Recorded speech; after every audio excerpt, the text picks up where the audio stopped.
Karen took a World War II vet's blanket. The judge froze her bank accounts. Have you ever seen someone's greed unravel their entire life in a single moment? It happened in a small town park where Karen Walsh, a woman known for her sharp tongue and sharper sense of entitlement, crossed a line so vile it left a community reeling.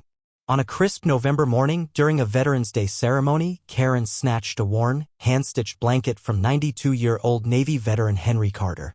That blanket wasn't just fabric, it was a relic of Henry's survival on a Pacific transport ship in 1943, a gift from his late wife, embroidered with their initials. To Karen, it was just another thing she deserved. The ceremony was quiet, the air heavy with respect. Henry, frail but proud in his wheelchair, had draped the blanket over his knees, his purple heart pinned to his chest. Karen, late to the event and fuming over a reserved seat she couldn't claim, spotted the blanket and decided it was too nice for an old man. Witnesses later said she marched over, muttering about vagrants cluttering the park, and demanded Henry hand it over, claiming it must belong to someone else. When he refused, his voice trembling but firm, she ripped it from his lap, tearing a corner. Poppies from the donation table scattered as she knocked it over, coins clinking onto the grass. The crowd gasped, frozen, as Henry's eyes welled up. But Karen didn't count on the fire she'd ignited. Among the onlookers was Mia, a 17-year-old volunteer who'd been helping Henry with his VA benefits. Mia, quick on her feet, pulled out her phone and recorded the whole thing. The video showed Karen's sneer, Henry's heartbreak, and the blanket's frayed edge flapping in her grip. Mia uploaded it to X that night, captioning it, "This woman stole a World War II vet's blanket. We can't let her get away with this." By morning, the post had thousands of shares, and the town's outrage was boiling over. Veterans groups, local businesses, and even strangers from across the country demanded justice. Karen's name was everywhere, her face plastered on every screen. The truth came fast and brutal. Karen wasn't just a one-time bully, she had a history.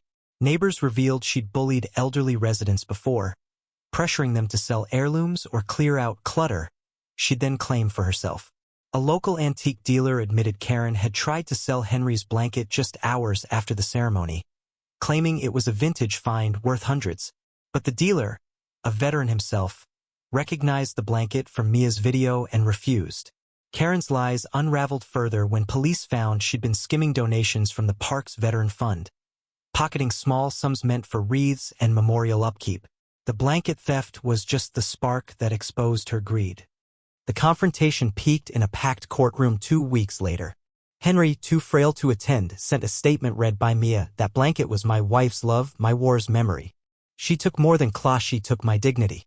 Karen, defiant in a crisp blazer, claimed it was a misunderstanding, insisting Henry had abandoned the blanket. But Mia's video, now evidence played on a screen, her sneer undeniable. Then came the twist. A surprise witness, Karen's own sister, Ellen, took the stand.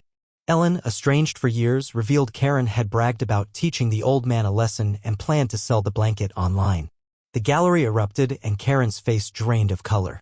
Ellen's testimony wasn't just betrayal, it was a dagger exposing Karen's cruelty as a pattern, not a mistake. The judge, a former JAG officer, didn't hold back.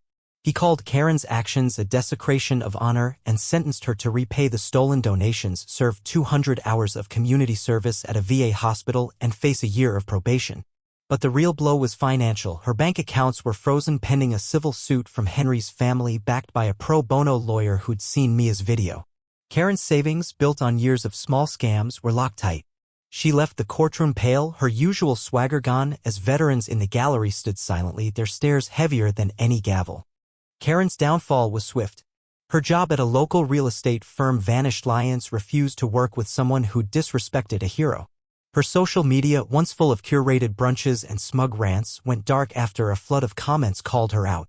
Neighbors shunned her, and her house, once the envy of the block, sat unsold, its value tanked by her infamy. The blanket, recovered from the antique shop, was returned to Henry, who passed it to Mia for safekeeping. "You're my hero now," he told her, his voice cracking. Mia, teary-eyed, promised to frame it for the local VFW hall, where it hangs today, a symbol of resilience. This wasn't just about a blanket, it was about a community reclaiming its values. Henry's quiet courage, Mia's quick thinking, and even Ellen's bravery showed what happens when people stand up. Karen thought she could take what she wanted, but she underestimated the power of a town that honors its own. Her frozen accounts and empty life are a reminder greed can cost you everything. What do you think? Did Karen get what she deserved, or should the punishment have been harsher? Share your thoughts below.